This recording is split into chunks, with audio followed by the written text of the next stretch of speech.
For treating back pain and rib strain, it's really important to look at the habits that somebody has. So for some women, it might be that they're sitting for too long at their desk without a break, or getting into uncomfortable positions overnight.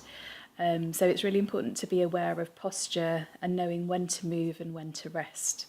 I'm a big fan of using pillows as positioning tools as well, because they can take the hard work out of getting it right.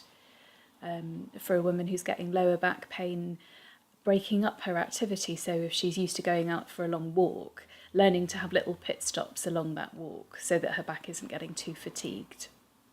And really maintaining a good posture. I often recommend to my clients that they have 3 points where they think about their body. So the feet, the pelvis and the head can be good points. And always check that they're in line with each other. So if someone has a habit of sticking their pelvis too far forward, they're going to put more strain on their lower back.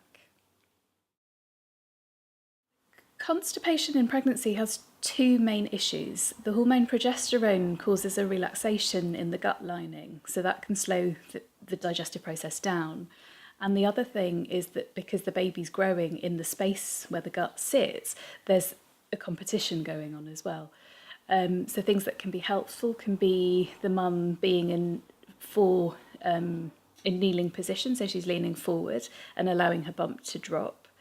And also being really mindful of what she's eating, so avoiding too much wheat and gluten, staying really hydrated, not having too much dairy because that's mucus forming for the body, so having food that's really easy to process and digest.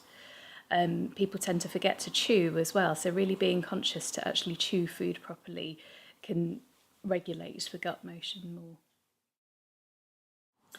Nausea as a symptom can generally be for the first 12 to 14 weeks, and for some women it can last longer.